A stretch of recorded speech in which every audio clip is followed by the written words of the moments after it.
Gênesis 28, 18. Gênesis 28, 18, nós vamos ler até o 22. Espírito Santo, nós precisamos de Ti, Senhor. Nós precisamos que o Senhor ministre ao nosso coração. A Tua palavra, ela nos diz, Senhor, que é o Senhor quem fala ao nosso coração. A Tua palavra nos ensina, Senhor, que é o Teu Espírito Santo quem precisa ministrar no nosso coração. Que é o Teu Espírito Santo quem convence o homem. Que não são palavras que possamos dizer que podem, Senhor, entrar no coração de um homem, que podem mudar os pensamentos de um homem, mas é o Teu Espírito. E nós contamos com o Teu Espírito Santo, nós contamos contigo, Senhor. Nós contamos com a Tua graça, nós contamos com o Teu favor, nós contamos, Senhor, que Tu venhas ministrar ao nosso coração, que Tu venhas falar ao nosso coração, Senhor, que Tu venhas nos pegar por dentro nessa noite, que o Senhor venha derrubar os nossos conceitos, os nossos preconceitos, que o Senhor venha derrubar a nossa teologia, que o Senhor venha derrubar os pensamentos do homem, os pensamentos humanos, que o Senhor venha derrubar toda a mentalidade religiosa, que o Senhor venha derrubar tudo aquilo que é nosso, Senhor.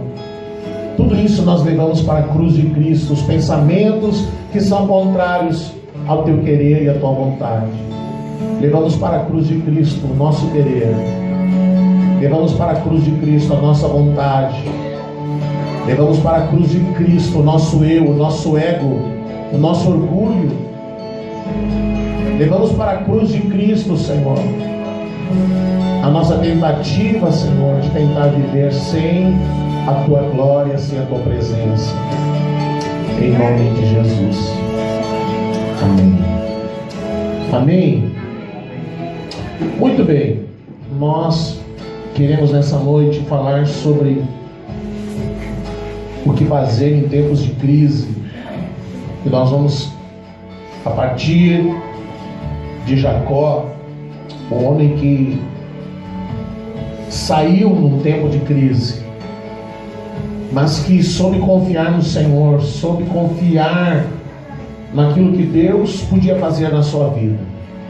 Vamos ler do Gênesis 28, do 18 ao 22. Jacó levantou-se de manhã cedo, tomou a pedra que pusera debaixo da cabeça e a pôs como coluna, e derramou-lhe azeite em cima. E chamou aquele lugar Betel. Porém o nome da cidade antes era Luz. E fez também Jacó um voto, dizendo: se Deus for comigo e me guardar neste caminho que eu vou seguindo, e me der pão para comer e vestes para vestir, de modo que eu volte em paz à casa de meu pai, e se o Senhor for o meu Deus, então essa pedra que tenho posto como coluna será a casa de Deus, e de tudo quanto me deres, certamente te darei o dízimo. Nós conhecemos a história. Nós sabemos que Jacó, ele saiu de casa praticamente fugido por um desentendimento que ele teve com seu irmão. Ele enganou o irmão, enganou o pai, e ele percebeu que a sua vida já estava em risco. O seu irmão estava tomado de ódio. Esaú estava com ódio de Jacó, e ele então fez uma promessa. O pai estava muito doente, o pai estava muito enfermo. E então, no meio daquela doença, no meio daquela enfermidade, no meio de todos aqueles problemas, a palavra de Deus diz que Esaú, ele disse assim: o meu pai está muito doente, o pai está muito enfermo, mas quando meu pai morrer, eu vou matar o meu irmão.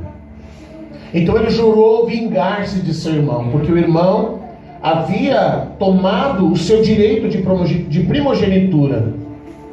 Primeiro, ele tomou o direito de primogenitura, trocando esse direito por um prato de lentilhas. Quem come lentilha sabe que lentilha é muito bom. E ele trocou a sua primogenitura, o seu direito de primogenitura, por um prato de lentilha. Ele estava com fome, havia passado muito tempo tentando caçar, não conseguiu caçar nada, voltou para casa com fome, e ele chega em casa com aquele aroma de lentilha, e ele então pede para o irmão: me dá um prato de lentilha. O irmão diz: olha, não vou dar não, e tá, ficar naquela conversa, me dá, não me dá? E ele diz para o irmão: então você me dá o teu direito de primogenitura. Ele perdeu primeiro ali. Mas depois, quando o pai pede para Esaú providenciar uma caça, e Jacó, orientado pela mãe, engana o pai. E o pai então abençoa Jacó como se fosse Esaú, e agora ele não apenas tinha o direito de primogenitura por ter tirado do irmão por um prato de comida, como ele agora recebe a bênção de primogênito. O primogênito recebia uma grande parte, a maior parte da herança e a maior parte das bênçãos. A maior parte das bênçãos, num tempo em que abençoar os filhos era mais importante do que qualquer coisa, era mais importante que um testamento. Quando um pai abençoava um filho, quando um pai declarava sobre os seus filhos o que ele desejava, e aquela bênção se estendia de geração após geração. Então, quando Esaú viu que ele tinha primeiro tomado a primogenitura e agora havia recebido a bênção de um primogênito, e que o pai agora não podia repetir para ele, para Esaú, o que ele já havia dito antes. O pai não podia simplesmente agora repetir sobre Esaú a bênção que ele já havia declarado sobre Jacó, pensando ser Esaú. Então Esaú desejou matar o irmão, e Jacó foge. E Jacó foge levando muito pouca coisa.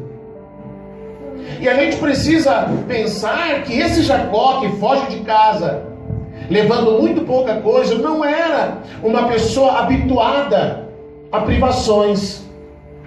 Porque Esaú era um homem do campo, era um homem da caça, era um homem acostumado a ficar dias no campo com privação, dormindo mal, ficando mal acomodado, comendo pouco. Esaú, ele sabia sobreviver na natureza, mas Jacó não. Jacó era um moço da casa, era um moço habituado à lida da casa. Ele aprendeu a fazer a lida da casa. Então ele foge agora com pouca coisa, e ele entra pelo deserto adentro em direção à casa do seu tio. Mas parece não ser tão simples, mas daí você tem alguém que não sabe sobreviver, que não tem um instinto de sobrevivência, de repente se para no deserto com pouca coisa, com pouco alimento, com pouca roupa, e no inverno e no deserto a gente sabe que é frio e é quente, a noite são muito fria e os dias são muito quentes. Então ele não pôde levar uma barraca, ele não pôde levar nenhuma outra proteção, muito pouca coisa. E na primeira noite em que ele dorme no deserto, Deus se apresenta a ele num sonho, numa visão, que a gente chama de visão da noite, onde ele tem uma visão que não é um sonho, e ele tem um sonho que não é uma visão. E Deus se apresenta a ele, e a palavra diz que ele vê os céus abertos, e ele vê o Senhor assentado no seu trono, e ele percebe que os anjos sobem e descem do trono de Deus até a terra, do trono de Deus até a terra.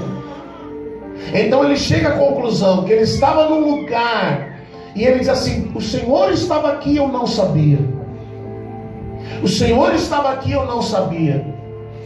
Então ele se levanta naquela noite, ele percebe que há um propósito de Deus na sua vida, e ele sabe que se Deus não o abençoar, que se Deus não o favorecer, se Deus não for gracioso com ele não vai sobreviver à viagem. Então, não tendo nada, ele faz uma proposta para Deus. Sabe, Jacó representa a nossa vida. O que nós temos para oferecer a Deus? Então ele faz uma promessa, ele faz... Acabamos de cantar, essa é a minha promessa, esse é meu voto solene. Ele não tinha nada. Ele não tinha nada, então ele faz um pedido para o Senhor. E ele enumera algumas coisas. Veja que Jacó, ele não pede para Deus para enriquecer. Ele não pede para Deus para se tornar um fazendeiro. Ele não pede para Deus para se tornar um homem rico. Ele não pede para que o Senhor lhe dê riquezas. Nós vimos ali no verso 18, pode voltar ali? Ele diz assim: Jacó levantou-se cedo. E agora, ele que não tinha um travesseiro, ele não tinha nada, ele fez de uma pedra o seu travesseiro. Imagina que noite de sono. Uma pedra foi o seu travesseiro. Ele pega essa pedra e ele coloca, ele faz uma coluna de pedras, derrama azeite sobre essa pedra, significando que ele está fazendo um voto com Deus, ele está fazendo um compromisso com Deus. E você precisa entender que na palavra de Deus, quando se faz um voto com Deus, a pessoa empenha a sua palavra, a sua honra e a sua vida. Porque quando você faz um voto com Deus e não cumpre, a lei ensinava que quem faz um voto com Deus e não cumpre, ele está assinando o seu atestado de óbito. Essa é a mentalidade que os antigos tinham quando eles casavam. E eles diziam sim num casamento. Eles faziam um voto. E às vezes sofriam todo tipo de problema e nunca se separavam. Mas a nossa geração, essa geração de hoje, ela é muito fraca. E por qualquer coisa eles se separam. Por qualquer coisa eles se deixam. Então a palavra diz que ele pega essa pedra e ele faz um voto com o Senhor. E ele pede para Deus, verso 19. Ele chamou aquele lugar Betel, porém o nome da cidade antes era Luz. Betel quer dizer casa do Senhor. E ele fez um voto dizendo: se o Senhor for comigo, e ele me guardar nesse caminho, porque ele sabe que pode morrer, se ele for comigo, se ele me guardar, me der pão para comer, vestes para vestir, de modo que eu volte em paz à casa de meu pai. E se o Senhor for o meu Deus, então essa pedra que eu tenho posto como coluna será a casa de Deus, e tudo que ele me der, certamente eu darei o dízimo. Ele não tinha nada. Ele sabe que ele pode morrer nessa viagem. Então ele diz: se o Senhor me der comida, eu não quero. Ele, veja, nós não queremos falar da teologia da prosperidade, mas ele pede para o Senhor: eu quero comida, eu quero me vestir, eu quero voltar em paz para minha casa, eu quero que o Senhor me guarde. Eu estou pedindo para o Senhor me proteger, para o Senhor ser o meu Deus, e de tudo que o Senhor me der, eu vou te devolver o dízimo. Sabe, nós estamos vivendo um tempo de crise na nação. Um tempo de crise. E ainda hoje de tarde, eu e o pastor, a gente estava conversando, a gente não sabe o que vai virar a nossa nação. O que vai virar o nosso Brasil. O governo vem e diz que a inflação do ano foi de 2,68%, se eu não me engano. Mas só nessa última semana, o combustível, a gasolina, subiu quase 7%. Só essa semana. Só essa semana. Já em alguns postos na cidade, já ultrapassou os R$5, 5,2, 5,3 o litro. Só essa semana. Então, se aumenta o combustível, o que mais aumenta? Aumenta o frete, aumenta isso, aumenta aquilo, tudo aumenta. Como se não bastasse toda a dificuldade, aumentou a luz, aumenta o gás. Então, cada vez mais as pessoas vão apertando o cinto, cada vez mais elas vão diminuindo a sua qualidade de vida. Então, o que nós precisamos fazer? Qual é o nosso socorro? Quem é o nosso socorro? O Senhor é o nosso socorro. Se nós não contarmos com a graça de Deus e dependermos do SUS, por exemplo, é feia a coisa. Se nós não contarmos com a graça de Deus e dependermos de algumas coisas que nos são oferecidas, é muito complicado. Nós precisamos mais do que nunca contar com o favor de Deus, contar com a graça de Deus. Então, no meio dessa viagem, Jacó recorre a alguém que realmente podia socorrê-lo, que é o Senhor. E ele faz esse propósito, esse voto, ele faz essa promessa. Eu não tenho nada, mas se o Senhor me der alguma coisa, de tudo que o Senhor me der, eu vou te devolver. Dízimo é isso, é devolver uma 10ª. Então, se nós pegamos 100% daquilo que temos, daquilo que recebemos, Deus nos dá a graça de poder administrar os 90% como a gente quiser, mas de nos lembrar de devolver para Ele pelo menos 10%. E com esse ato de fidelidade, esse ato de amor, esse ato que o nome que você quiser dar, de obediência, de liberalidade, com esse ato de liberalidade, Ele vai então abençoar os 90% que ficarem em nossa mão. Esse é o segredo. Não há outro segredo para que alguém possa receber o socorro e o favor de Deus em suas finanças. Não há, a palavra de Deus, ela não tem outro segredo.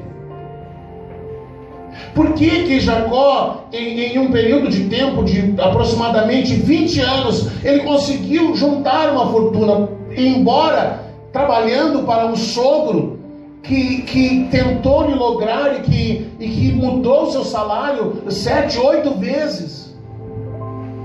Mas que ele contava, Jacó contava com o favor de Deus. E todas as tentativas de prejudicá-lo, Deus lhe dava direção, Deus lhe dava sabedoria, Deus lhe dava orientação, Deus lhe dirigia. E da mesma forma que ele recebia, ele devolvia ao Senhor. E Deus deu para ele mais do que comida, Deus deu para ele mais do que vestimenta, Deus deu para ele mais do que proteção, Deus deu para ele mais do que tudo quanto ele pediu. Deus deu para ele uma família, Deus deu para ele filhos, Deus deu os bens também para ele. Porque o problema não está em termos os bens, é nos bens nos terem, os bens nos possuírem, e não nós possuirmos as coisas. Não há problema. O problema está quando alguém é dominado por aquilo que tem. Se você abrir o Antigo Testamento, se você abrir o Novo Testamento, você vai ver que a palavra de Deus, da mesma forma, por exemplo, que Jacó fez aquele propósito com o Senhor, o apóstolo Paulo vem e ele diz assim: olha, se você quer colher, você tem que fazer o quê? Você tem que semear. A palavra de Deus conta a história de uma mulher viúva de Sarepta. Você lembra da história? Que Deus manda Elias para aquela cidade. Sarepta não pertencia ao povo de Deus. Sarepta não era uma cidade de hebreus. Mas havia um propósito de Deus na vida daquela mulher. O propósito de Deus já estava definido quando ele diz para Elias: você vai para lá, que essa mulher vai cuidar de você, ela vai te sustentar. Mas quando Elias chega lá, ele encontra uma pessoa numa precariedade, porque havia falta de chuva, e quando não tem chuva não tem colheita, quando não tem colheita não tem recurso. Então ele chega para ela e diz: me dê por favor um copo de água. E ela vai buscar a água. Ele diz: me traz também um pedaço de pão. E a resposta dessa mulher, às vezes a resposta que muitos dão para Deus, ela diz assim: olha, eu tenho só um pouquinho, mas o que eu tenho é para mim. O que eu tenho é para mim. Então nós temos Jacó, que num período de crise, que não tinha nada, ele diz para Deus: se o Senhor me der, eu vou te devolver.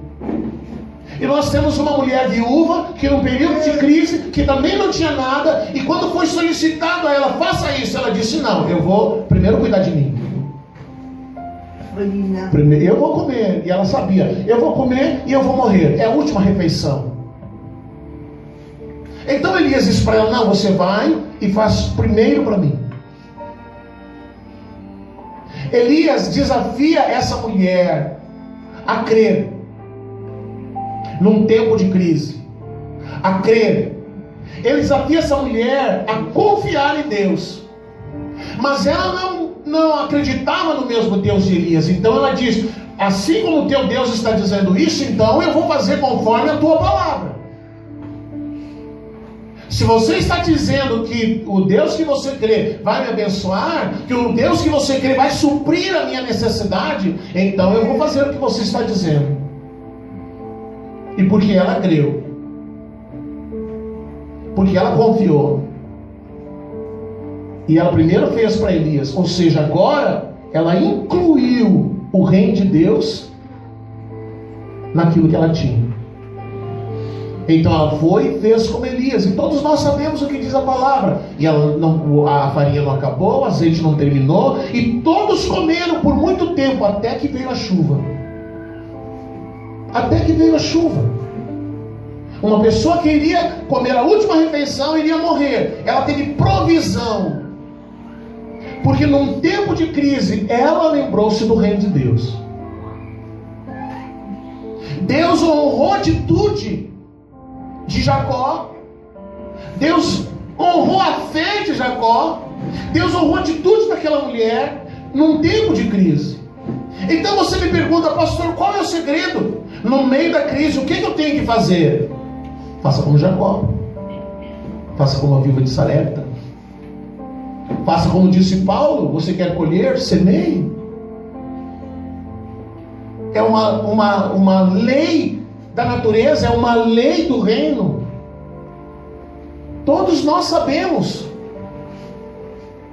Se você tem um pedacinho de terra e você quer que nasça alface lá, você tem que fazer o quê? Você tem que semear. Você pode olhar para a terra e orar com toda a sua fé: vai nascer alface, amanhã eu vou colher alface, amanhã eu vou colher alface. Com toda a sua fé. Você pode jejuar quantos dias você quiser, e não vai nascer alface, porque você não semeou. Num tempo de crise, o que nós temos que fazer não é fechar as mãos para o reino de Deus, mas é abrir as mãos para o reino de Deus. Num tempo de crise, o que nós temos que fazer é como Jacó fez: ser fiel nas mínimas coisas, ser liberal nas mínimas coisas, ser liberal naquilo que se chama que é de Deus. Se eu não semear, eu não vou colher. Se Jacó tivesse pego a primeira vez e ele tivesse feito o que ele disse, depois nunca mais tivesse feito o que ele disse, você crê realmente que Deus iria abençoar Jacó? Não. Você crê realmente que Deus iria guardar Jacó? Você crê realmente que Jacó iria ter a sabedoria de fazer as coisas que ele fez? Quando o seu sogro dizia: agora vai nascer as malhadas, vão nascer as malhadas, toda malhada que nascer vai ser tua. Então ele pegava todos os reprodutores malhados e levava quilômetros de distância, para que não nascesse malhado. E aí, quando os carneiros cobriam as ovelhas, todas nasciam malhadas. Todas nasciam malhadas. E a palavra de Deus diz que naquele período de tempo, toda a riqueza que era de Labão passou para as mãos de Jacó. Os filhos de Labão disseram: esse homem roubou toda a nossa riqueza. Daí ele mudava de novo: agora vai nascer as pretas e brancas, não sei lá, ele mudava cada vez. E fazia a mesma coisa, separava, levava quilômetros de distância. E Deus sim abençoava, mas de tudo que Jacó recebia, ele devolvia. Você quer um segredo? O segredo que a palavra de Deus ensina? Seja fiel. Não encolhe as mãos, para que Deus não tenha que encolher as mãos dele sobre a nossa vida. Muitas vezes nós estamos andando no vácuo da misericórdia de Deus, porque se dependesse de nossa atitude, se dependesse às vezes do que a gente faz, só do que a gente faz, muitos de nós nem estaríamos mais vivos. Nós acabamos de cantar: Deus, Tu és bom, tão bom para mim. Porque mesmo eu não sendo fiel, Tu és fiel. Mesmo eu não fazendo a minha parte, Tu faz a tua. O que nós mereceríamos do Senhor? Nada. Porque nós não somos merecedores de nada. Tudo que Ele faz em nossa vida e por nossa vida é por Sua misericórdia. Jacó recebeu de Deus uma família. Ele não pediu para Deus família. Ele recebeu uma família, recebeu filhos, recebeu esposa. Agora, pare e pensa um pouquinho. Se Deus não fosse misericordioso com você, o senhor está casado, o senhor já tem família, com exceção do Bica, né, que está esperando o favor do Senhor. Você pensa sinceramente que por suas habilidades amorosas, por suas habilidades de expertise amorosa, você teria a família que você tem? Se não fosse a misericórdia do Senhor, se não fosse o socorro de Deus, que talvez você olhe para a sua família e você ache ruim a sua família. Você acha mesmo, francamente, que você teria a esposa que tem, que você teria o marido que tem, feioso do jeito que é.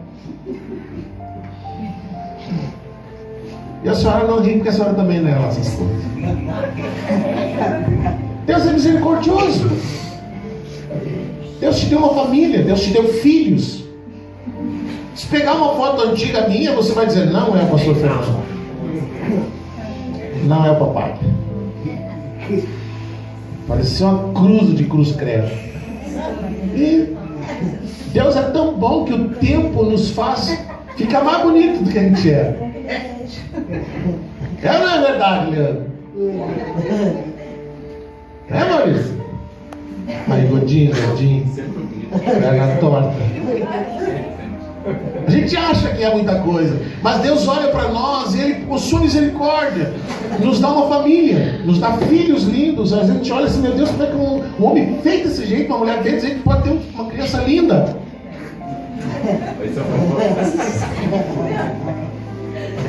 Como Deus é misericordioso, como Deus é bom, nos dá uma família, não porque nós somos alguma coisa, mas porque Ele é misericordioso. Porque se dependesse de nosso nível de comprometimento, essa é a palavra, a coisa está feia. Se dependesse do nosso nível de comprometimento. Então nós temos Jacó, que ele se compromete com Deus. Talvez essa é a palavra, e isso é o que nos falte: comprometimento. E às vezes a gente é mais comprometido com uma associação de bairro, às vezes a gente é mais comprometido com um time de futebol, às vezes a gente é mais comprometido com outras coisas do que é com Deus, com o seu reino.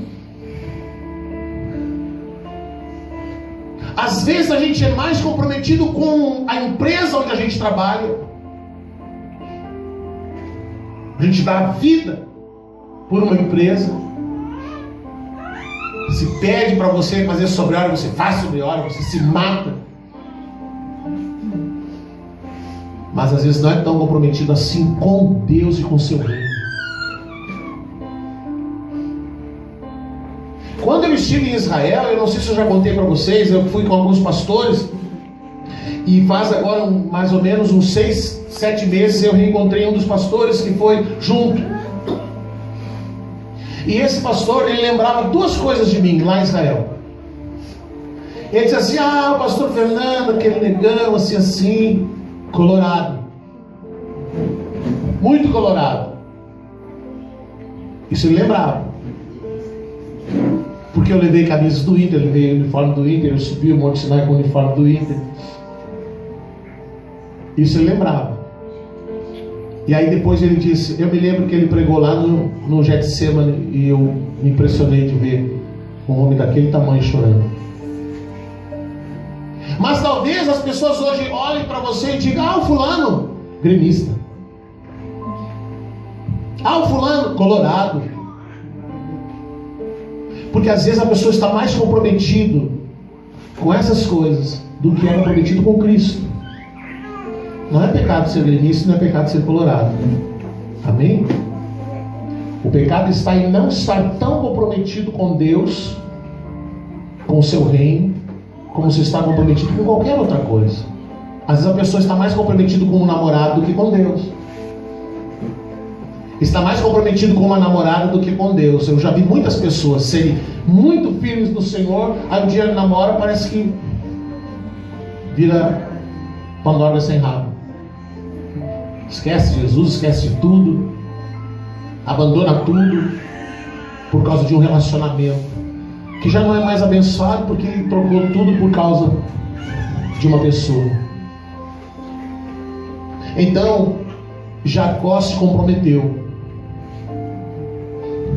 A viúva de Sarepta se comprometeu, porque se ela tivesse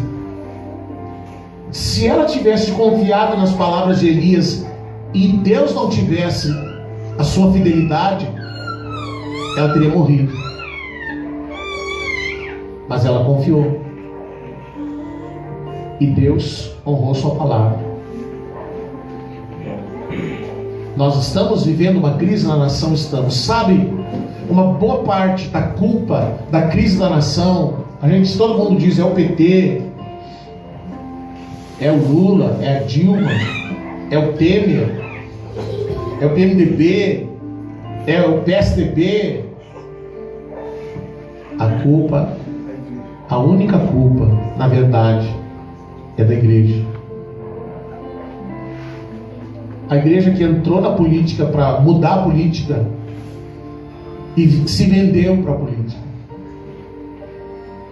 Os homens que entraram lá para ser deputado federal, para defender a fé, para defender a família, para defender não sei o quê, e da mesma forma que outros recebiam malas e dinheiro para votar determinados projetos, eles também se venderam. E às vezes até não sei se eles aprenderam com a política ou se a política aprendeu com eles a se corromper, a se vender, a negociar.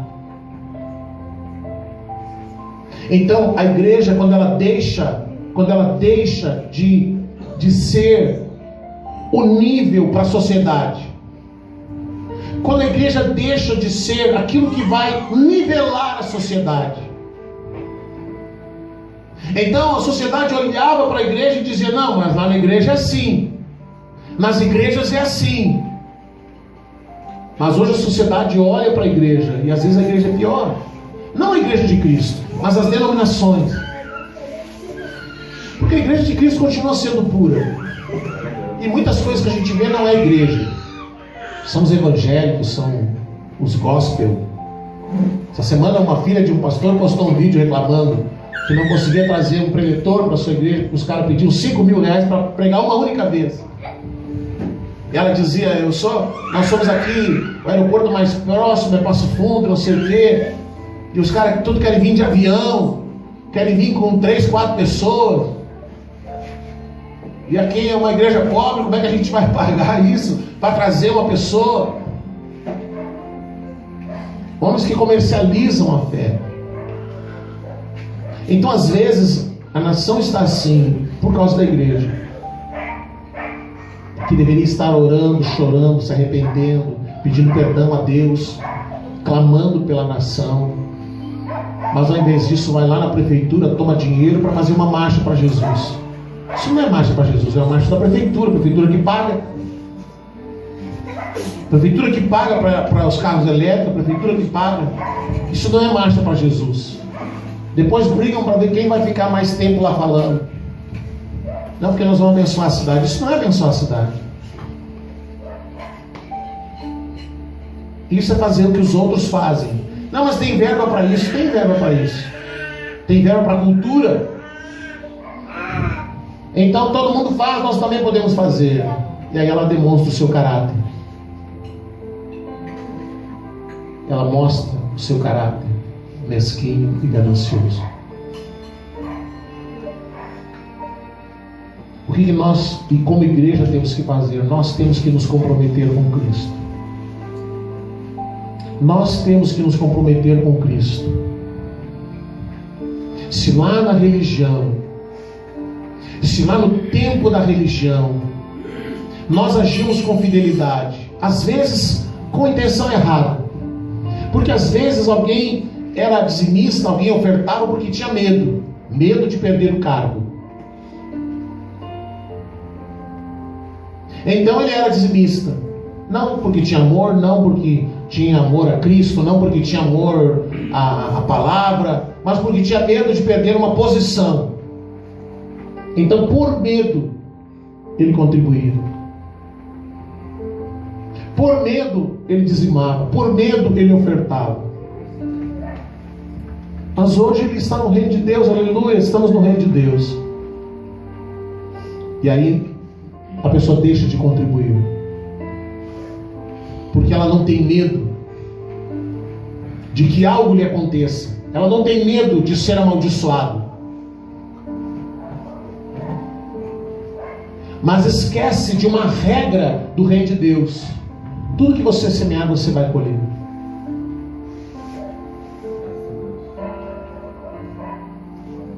Graças a Deus, quando alguém pode dizer, graças a Deus, eu estou semeando e eu vou colher.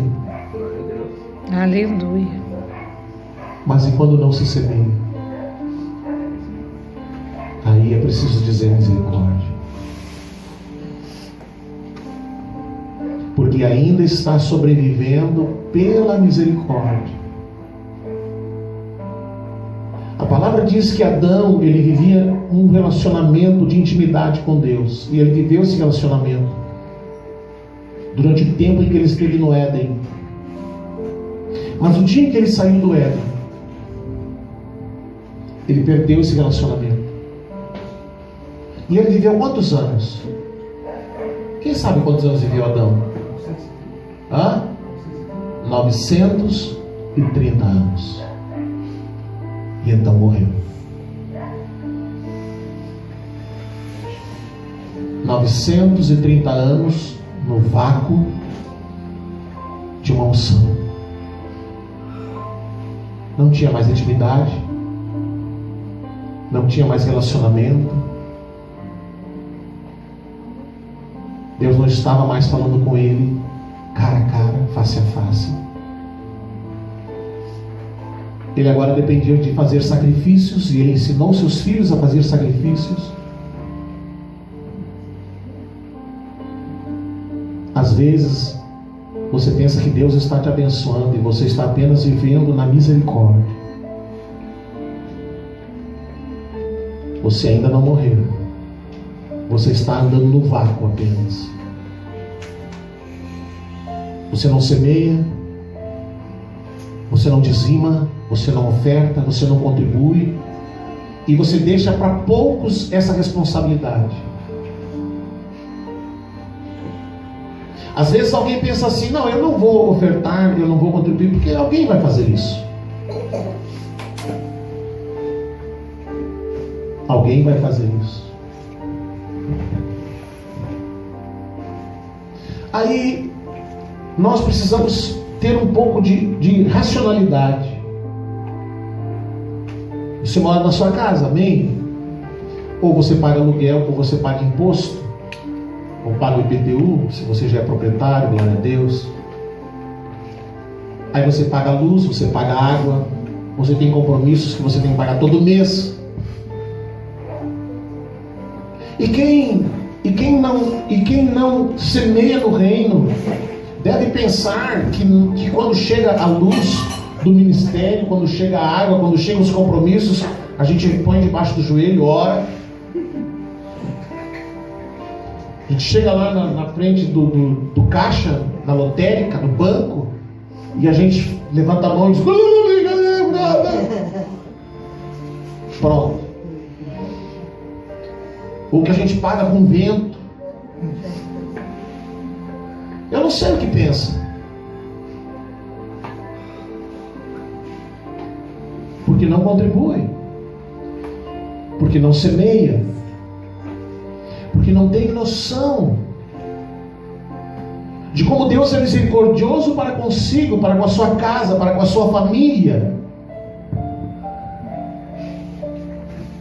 Deus guarda a tua casa pela sua misericórdia. Você sabe que uma pessoa pode estar viva agora e daqui a um pouco morrer. O irmão estava dizendo, foi lá fazer um exame, fazer um cateterismo. Fez, no mesmo dia veio embora. Mas ele disse: tem um cidadão que deitou na mesa e foi direto para a UTI. Por que ele foi abençoado? Porque Deus guarda ele. Por que ele voltou vivo, está feliz, saudável, rindo, vai comemorar aniversário amanhã? Porque Deus é bom. Deus é bom com a gente. Deus é bom com a nossa casa.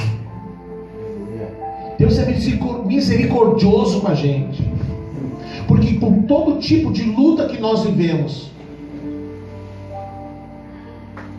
com todo tipo de problemas que a gente enfrenta, nossos filhos têm saúde. Nossos filhos têm saúde. Deus provê o nosso alimento. Deus cuida da nossa casa. Muitas vezes por sua misericórdia, não porque nós semeamos, não porque nós nos lembramos dele cada vez que ele nos dá alguma coisa em nossa mão. A palavra diz que nós temos que ser os fiéis mordomos, os fiéis dispenseiros dos recursos do Senhor. Toda vez que Deus põe um recurso na tua mão, Ele está esperando para ver o que tu vai fazer. E vou me lembrar do reino. E vou me lembrar que nós estamos construindo. Eu vou me lembrar que Deus tem me abençoado. Eu vou me lembrar que naquele lugar onde eu vou, eu recebo oração, eu recebo palavra, eu recebo direção. Nada mais justo do que contribuir. Nada mais justo do que dizimar.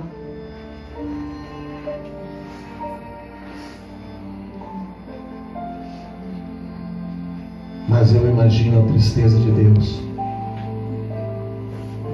quando, ao invés de você se lembrar dele, você come tudo e não se lembra. Você come tudo e não se lembra da casa do Senhor. A palavra diz em Oséias que um dia Deus olhou para Israel e Ele disse: sabe por que vocês plantam e não colhem?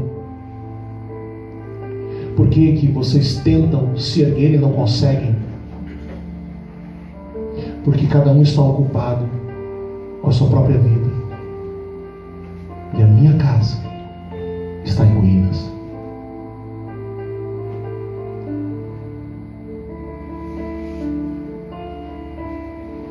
Cada um se ocupa com a própria vida e se esquece da casa do Senhor. E mesmo assim, Deus ainda tem sido bom com você, até o dia em que Ele deixa de ser bom.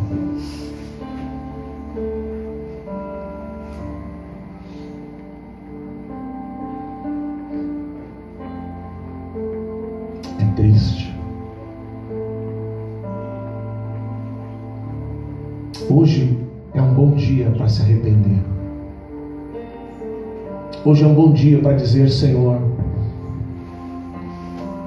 eu vou me lembrar de Ti. Eu hoje me dei o trabalho de conferir. Faz 5 anos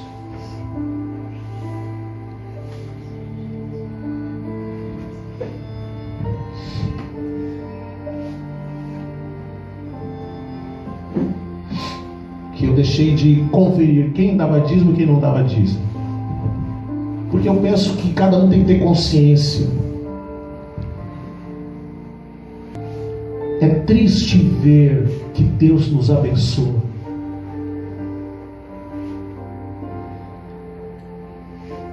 e muitos esquecem dele. Isso é de chorar. Que alguém só se manifeste para ofertar quando a gente tem que chegar aqui e dizer: pelo amor de Deus, irmão, dê R$30 para um saco de cimento. E alguém achar que nós vamos construir um templo de quase R$30 mil e que uma oferta de vez em quando de R$30 vai ser o suficiente.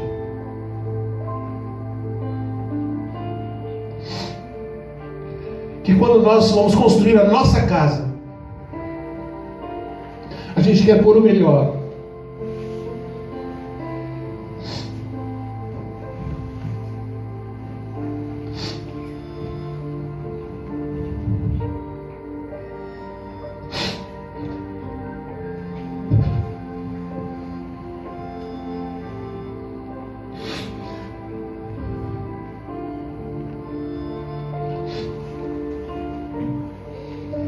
E chega na hora de construir uma casa para Deus. A gente quer dar o mínimo.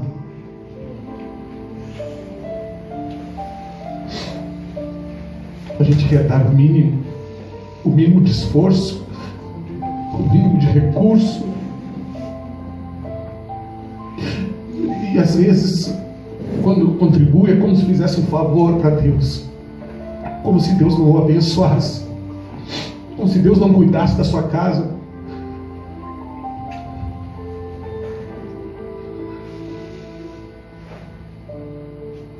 Hoje é um dia que a gente precisa pedir perdão a Deus.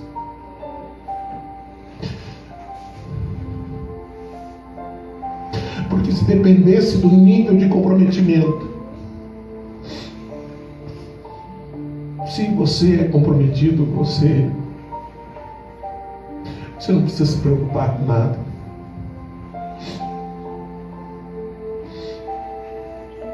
Mas se você não é comprometido, meu irmão, por favor,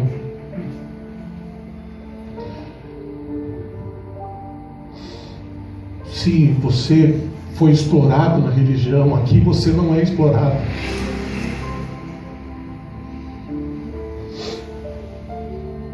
Nós podíamos ter esse lugar lotado. Era só eu continuar fazendo a campanha da rosa. Era só continuar entregando cruz de madeira para as pessoas e pedindo uma oferta bem gorda. Era só distribuir um lencinho ungido e dizer para eles: tragam uma oferta. Isso é explorar. Mas se eu me sento nessa mesa e eu como desse pão, e eu sou abençoado pelo pão que eu como, nada mais justo do que ser fiel, do que contribuir, do que ofertar, do que dizimar e não ficar esperando que a gente venha aqui dizer: por favor, irmãos, contribua. Essa semana nós compramos todo o material elétrico sem ter um centavo. Conseguimos comprar em 5 vezes, sem juros e sem entrada. Pastor, o senhor tem para pagar no mês que vem? Não, não tem. Você sabia que se todos fossem comprometidos, a gente precisava chegar aqui e dizer, não, falta 50 para um cimento? Você sabia disso? Se todos se lembrassem da casa do Senhor e todos dizimassem, e todos contribuíssem, e todos ofertassem, não precisava a gente estar fazendo aqui apelo para pagar cimento, para pagar material elétrico. Não precisava.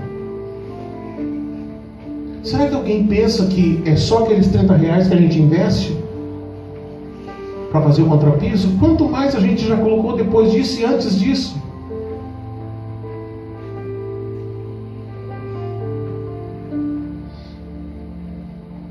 Então hoje nós precisamos deitar a nossa cabeça no travesseiro e dizer, Senhor, me perdoa, porque eu não lembrei, ou eu não tenho lembrado da tua casa. Eu não tenho lembrado da casa do Senhor. Jesus, uma ocasião, ele diz que ai de vós, escribas e fariseus, hipócritas, Jesus chamou eles, porque dais o dízimo da hortelã, do endro e do cominho, e tendes omitido o que há de mais importante na lei, a saber, a justiça, a misericórdia e a fé. Essas coisas, porém, deveis fazer sem omitir aquelas. Sabe o que Jesus fala? Se eu pratico a justiça, não me isenta de ser dizimista. E se eu sou dizimista, não estou isento de praticar a justiça. Mas às vezes não se pratica a justiça e também não se dizima. E se é assim, então nós estamos piores do que a gente era antes. Aí nós estamos piores do que éramos antes. Porque apenas queremos comer e nos esquecemos do Senhor. Vamos ficar de pé e vamos orar.